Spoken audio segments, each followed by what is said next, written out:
ये मुद्दा हमारे सामने है, जनता के सामने है, देश के सामने है, और वो है harmonious relationship between legislature, judiciary, और ये आपका विषय भी है। मुझे बड़ा आश्चर्य हुआ जब श्रेष्ठ न्यायालय के न्यायाधिपति गण ने अटॉर्नी जनरल को कहा कि हाई कॉन्स्टिट्यूशनल अथॉरिटी को एक मैसेज दो। Through this august platform I will appeal to them, we all have to confine to a deep sense of propriety. Basic of any basic structure is supremacy of the people, sovereignty of the people, sovereignty of the parliament. ये मुद्दा हमारे सामने है, जनता के सामने है, देश के सामने है, और वो है harmonious relationship between legislature, judiciary, और ये आपका विषय भी है।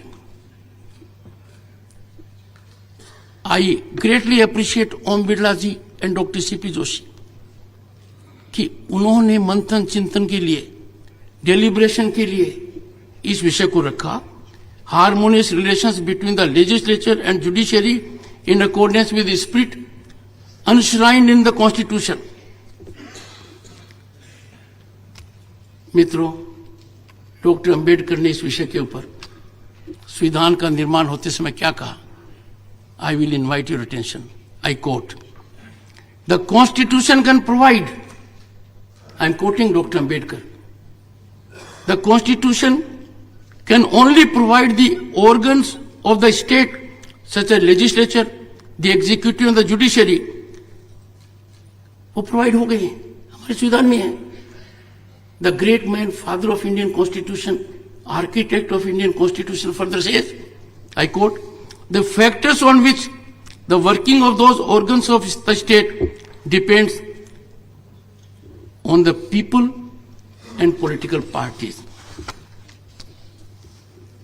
Democracy blossoms, democracy survives when legislature, the executive and the judiciary, they act in togetherness, they act in tandem so that aspirations of the people are realized."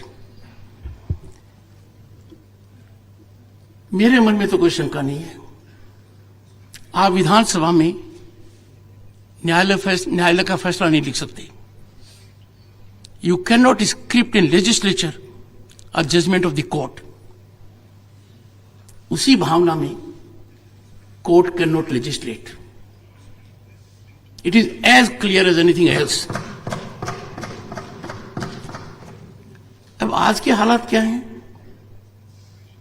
one-upmanship, public posturing from judicial platforms, ये ठीक नहीं है। These institutions must know how to conduct themselves. There can be interaction, there can be deliberations. But using these platforms for public consumption, मुझे बड़ा आश्चर्य हुआ जब श्रेष्ठ न्यायालय के न्यायाधिपति गण ने अटॉर्नी जनरल को कहा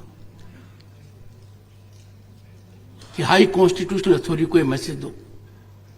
friends, I have declined to entertain the attorney general on this point. I cannot be party to emasculate the power of legislature, and I have been soldier of judiciary. I have highest respect for judiciary.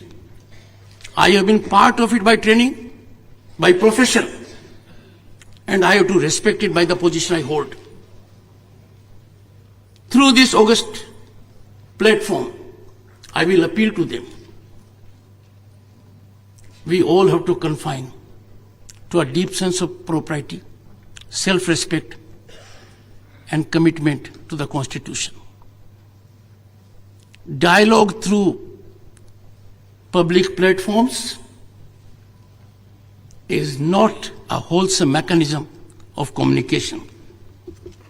ऐसी परिस्थिति के अंदर doctor Rajendra Prasad, a president of the country for 10 years and chairman of the Constituent Assembly, a celebrated figure, what he said.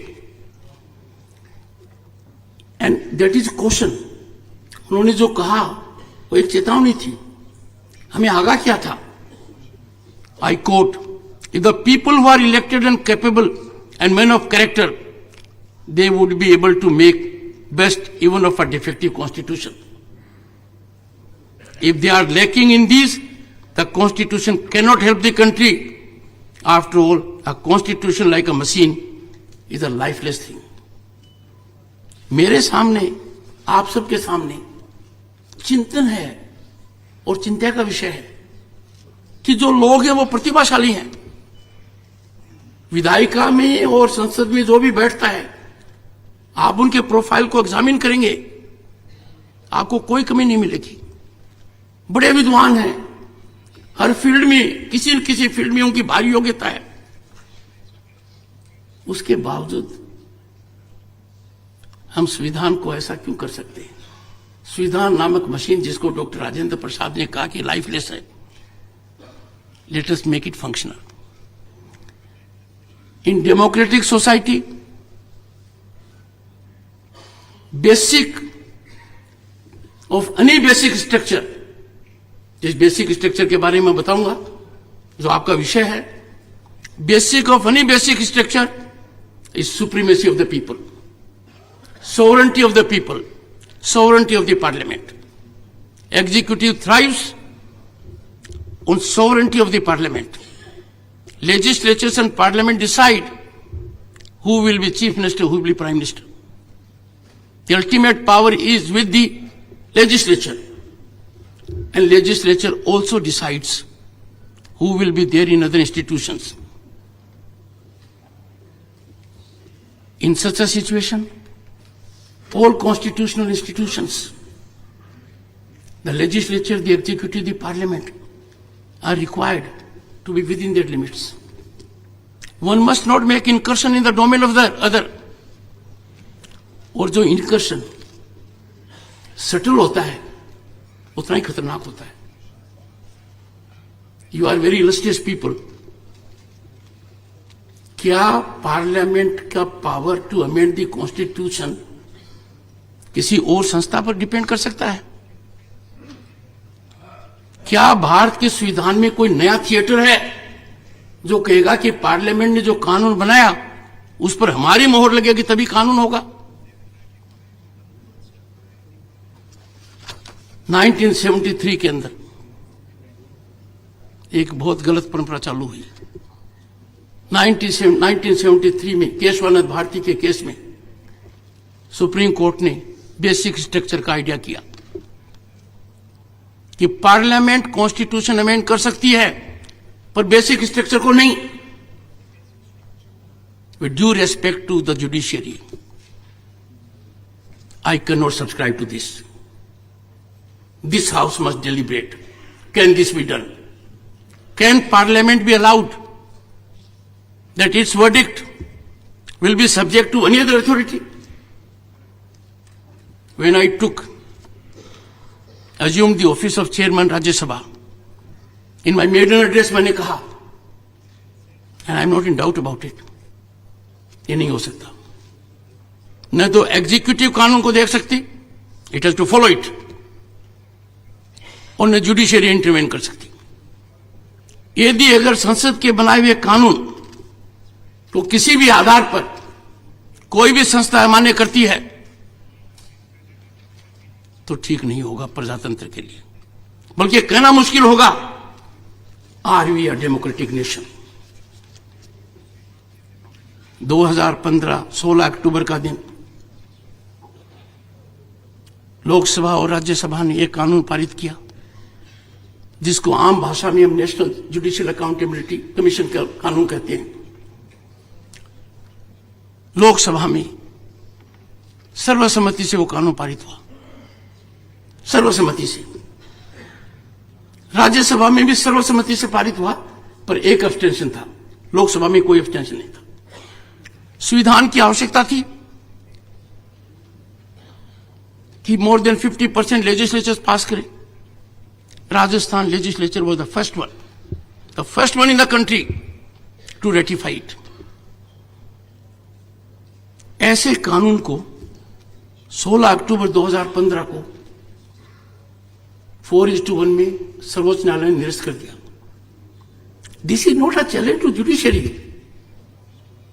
This is believing in the constitution, this is believing in democracy.